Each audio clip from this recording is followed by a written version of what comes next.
हिंदी में यूपीएससी की तैयारी से संबंधित प्रोग्राम्स को देखने के लिए सब्सक्राइब करें स्टडी IQ-IAS हिंदी। नमस्कार, मैं ओम द्विवेदी स्वागत करता हूं आपका स्टडी IQ-IAS हिंदी के इस प्लेटफॉर्म पे। और आज जिस टॉपिक पर हम चर्चा करने वाले हैं वो एक स्कीम से लेकर के है, जिसमें गवर्नमेंट का पक्ष कुछ और कहता है और जो RBI के फॉर्मर जो गवर्नर रह चुके रघुराम राजन है उनका पक्ष है जो वो कुछ और कहता है ना। आप देख पा रहे होंगे रघुराम राजन और राजीव चंद्रशेखर। कौन है राजीव चंद्रशेखर, इस पर भी चर्चा करेंगे।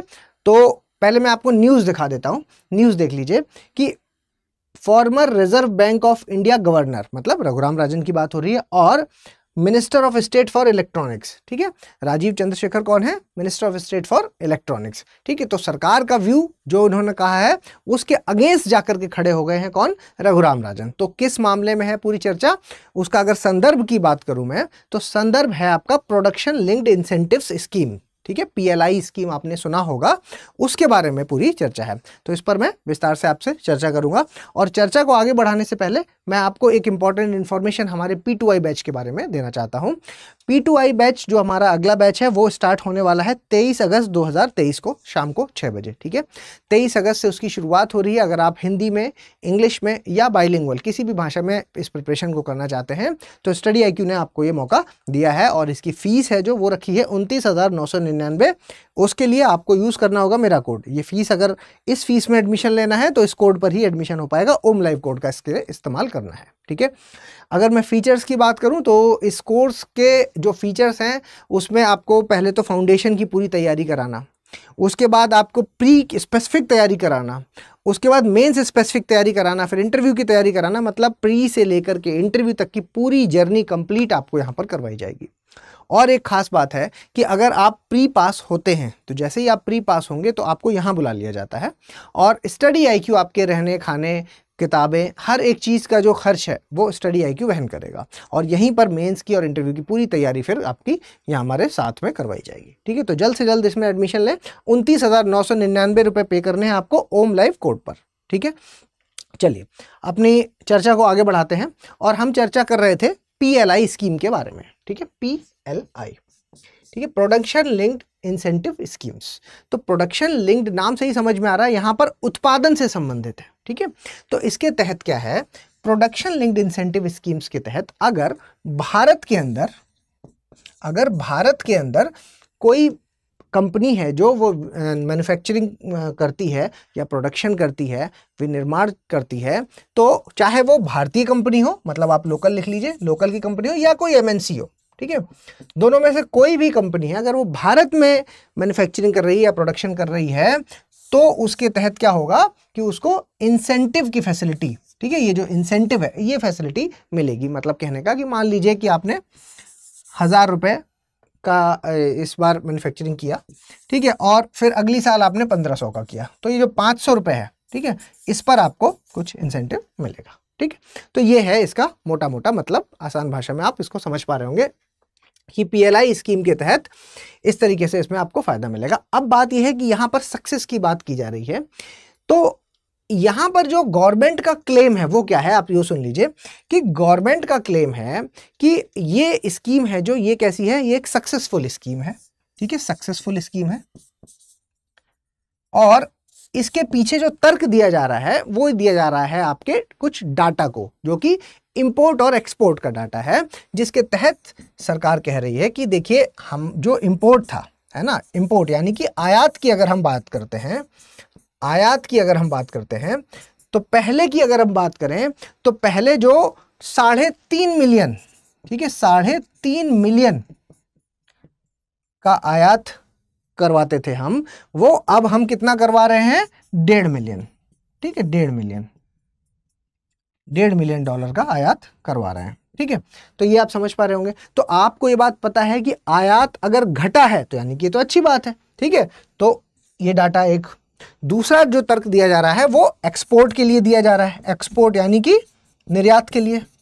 ठीक है, निर्यात के लिए कहा जा रहा है कि पहले जो 300 मिलियन का डॉलर का निर्यात किया जाता था वो अब जाकर के 11 बिलियन डॉलर, ठीक है, 11 बिलियन डॉलर पहुंच गया है। मतलब आयात में कमी आई है और निर्यात में बढ़ोतरी हुई है। है ना। और यही सबसे अच्छी बात होती है। हमेशा क्या चाहते हैं, हर देश क्या चाहता है कि उसका जो एक्सपोर्ट है वो ज़्यादा हो, मतलब निर्यात ज़्यादा हो और इंपोर्ट कम हो, यही तो चाहता है हर देश। तो वैसा ही वो डाटा यहाँ पर दिख रहा है, जिसके तहत ये कहा जा रहा है कि देखो ये एक सक्सेसफुल स्कीम है जिससे ये सब फायदे हुए हैं।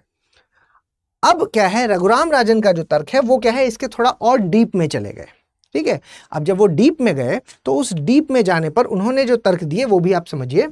और उन्होंने कहा कि ये तो अच्छी बात है कि इंपोर्ट है जो उसमें कमी देखने को मिली है और एक्सपोर्ट में बढ़ावा हुआ है। ठीक है, लेकिन यहाँ पर जो पहला पॉइंट उन्होंने कहा वो उन्होंने कहा कि हम जो कर रहे हैं, भारत जो कर रहा है वो ये कर रहा है कि फ़ोन है, अगर एग्जाम्पल के तौर पर आप फ़ोन लें तो फ़ोन की मैन्युफैक्चरिंग करने की बजाय उसकी हम सिर्फ असेंबली कर रहे हैं। मतलब समझिए, असेंबली कर रहे हैं। मैं समझाता हूं इस पॉइंट को आपको। असेंबली मतलब कि जहां हमें हमारा पूरा मतलब कोई भी जो यूनिट हम बना रहे हैं उसका A to Z सारी चीज़ हमारे यहाँ बननी चाहिए थी, तो उसकी बजाय हम क्या कर रहे हैं कि हम सारे जो उसके कंपोनेंट हैं, यानी कि सारे जो पुर्जे हैं, ठीक है, पुर्जे, वो हम क्या कर रहे हैं, बाहर से आयात कर रहे हैं। और जब वो यहाँ आ जाते हैं तो उनको जोड़ते हैं, असेंबल करते हैं, और फिर जो आपका फाइनल प्रोडक्ट बनता है, जो मोबाइल जो बनता है, फाइनल प्रोडक्ट जो बन गया, उस जो फाइनल जो प्रोडक्ट बना उसको हम फिर दूसरे देशों को देते हैं या कंपनियों को देते हैं, तो कंपनियों को इससे फायदा होता है और आपका डाटा भी अच्छा होता है। ठीक है, लेकिन यहां पर क्या हो रहा है कि हमारी एक तो डिपेंडेंसी किस पर है, निर्भरता किस पर है, आयात पर। अभी भी आयात पर निर्भरता है ना, क्योंकि अगर हम चूक गए, मान लीजिए कि किसी देश के साथ जिससे हम बहुत सारा चिप्स मंगा रहे हैं, ठीक है, सिलिकॉन चिप्स मंगा रहे हैं, या आप बैटरी मंगा रहे हैं, या आप पेन्स मंगा रहे हैं, कुछ भी आप मंगा रहे हैं, और उनके साथ हमारे संबंध में खराब हुआ और उन्होंने वो भेजना बंद कर दिया, तो क्या होगा। ठीक है, तो एक तो यहाँ पर ये प्रॉब्लम हो रही कि हमारी जो डिपेंडेंसी है वो अभी भी आयात पर है, जबकि इस स्कीम का जो मुख्य एम था वो क्या था कि भारत को आत्मनिर्भर बनाना।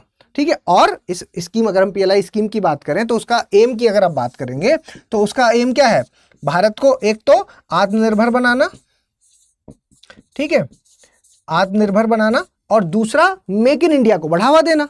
ठीक है, मेक इन इंडिया को बढ़ावा देना, ठीक है, मेक इन इंडिया, ठीक है, मेक इन इंडिया को बढ़ावा देना, यही तो इसका एम है। लेकिन अभी हमारे साथ हो क्या रहा है कि बढ़ावा देना था जहां, लेकिन हमारी डिपेंडेंसी तो अभी भी उतनी बनी हुई है और आयात पर हम डिपेंड हो रहे हैं, और हम जो है वो सिर्फ और सिर्फ क्या कर रहे हैं, असेंबली कर रहे हैं।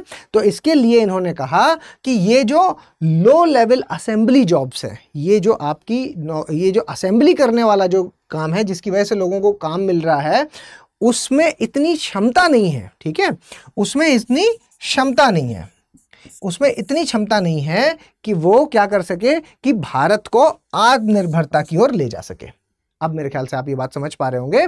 आप ये चीज न्यूज में वाले पार्ट पे भी देख सकते हैं, ये लिखी हुई है कि देखिए, low level assembly jobs not good for long run. लंबे समय तक की अगर आप बात करते हैं, ठीक है, लंबे समय तक की अगर आप बात करते हैं, तो ये जो असेंबली करने का काम है, ठीक है, कि बाहर से सारे पुर्जे मंगाओ और फिर बाद में मिला करके उसको फाइनल गुड्स बना करके उसको आगे दे दो, इसके पास इतनी क्षमता नहीं है कि वो, और लंबे समय तक ये ठीक नहीं है, और ऐसा नहीं हो सकता कि इसके दम पर आप अपने आप को आत्मनिर्भर बना सको। एक पॉइंट उन्होंने ये दिया। इसके अलावा जो दूसरा पॉइंट उन्होंने दिया वो क्या है, वो है आपका कि वास्तव में अगर देखिए मैन्युफैक्चरिंग, विनिर्माण है जो, ठीक है, वास्तव में जो आपका मैन्युफैक्चरिंग है अगर वो भारत में होगी, ठीक है, भारत में होगी, तो उससे क्या फ़ायदा होगा, अगर वो भारत में होती है, ठीक है, तो उससे क्या होगा कि हमारे भारत में क्या होगा कि मल्टीप्लायर इफेक्ट है ना, गुणक प्रभाव, ठीक है, मल्टीप्लायर इफेक्ट देखने को मिलेगा। मतलब कोई एक चीज़ है जो एक इंडस्ट्री के लिए बनी है और उसका इस्तेमाल अगर दूसरी इंडस्ट्री में भी हो रहा है, तो क्या है, हमें दोनों तरफ से फ़ायदा हो रहा है ना। तो उसका क्या है कि एक जगह पे जहाँ पे इस्तेमाल एक काम के लिए जो बन रहा है उसके मल्टीप्लायर इफेक्ट होंगे अगर वो हमारे यहाँ पे बन रही है तो, ठीक है। आप क्योंकि अगर बाहर से मंगाओगे तो उसी हिसाब से तो मंगाओगे जिस हिसाब से ज़रूरत है, लेकिन अगर हमारे यहाँ पर वो बन रही है तो उसके क्या है, मल्टीप्लायर इफेक्ट देखने को मिल सकते हैं, जो कि जिसमें अंदर ये क्षमता होगी कि हमें वो इस स्कीम या कि आप कह सकते हो कि ये जो रियल सक्सेस है उसकी तरफ ले जा सकता है। तो उनका कहना है कि अभी इसको सक्सेसफुल ना कह करके यहाँ पर हमें किस पर बढ़ावा देना चाहिए, हमें मैन्युफैक्चरिंग पर बढ़ावा देना चाहिए, हमारे देश के अंदर मैन्युफैक्चरिंग पर बढ़ावा देना चाहिए। ठीक है, और इन चीज़ को अगर आप इसको कंक्लूड करें, मतलब अगर आप इसका निष्कर्ष लिखें तो निष्कर्ष में आप जो लिखेंगे वो क्या होना चाहिए, निष्कर्ष में आपको ये बात लिखनी चाहिए कि देखिए भारत अभी यहाँ तक पहुँच गया है कि फाइनल गुड अगर वो बना भी रहा है तो वो कोई कम बात नहीं है। ठीक है, तो आप उसको उसी पॉइंट पे लिखिए कि सरकार के द्वारा उठाया हुआ जो ये कदम है ये भी सराहनीय कदम है, और इसके तहत अगर भारत फाइनल इसको असेंबली करने वाली स्टेज पर पहुँच चुका है, ठीक है, और फाइनल गुड है जो वो आगे भेज रहा है,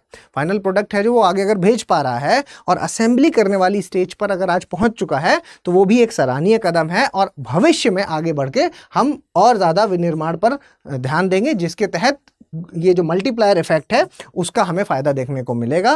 ठीक है, इन टर्म्स पे आपको बैलेंस्ड आंसर यहां पर लिखना होगा। ठीक है, तो इस तरीके से आप इसको कंक्लूड कर सकते हैं। तो ये एक इंफॉर्मेशन थी जो मैं आपके साथ शेयर करना चाहता था। मेरे ख्याल से इन्फॉर्मेशन आपको पसंद आई होगी, तो प्लीज़ लाइक शेयर और सब्सक्राइब कर दीजिएगा। अगर ये PDF आप चाहते हैं या फिर आप मेरे साथ टेलीग्राम पर करंट अफेयर्स के साथ जुड़ा रहना चाहते हैं तो इस QR कोड को स्कैन करके डायरेक्टली आप जुड़ सकते हैं, या फिर ओम द्विवेदी स्टडी IQ को सर्च करेंगे तो भी मिल सकता है। स्टडी IQ में कोई भी कोर्स परचेज करने के लिए ओम लाइव कोड का आपको इस्तेमाल करना है। जल्दी मिलेंगे अगले लेक्चर में, तब तक के लिए धन्यवाद।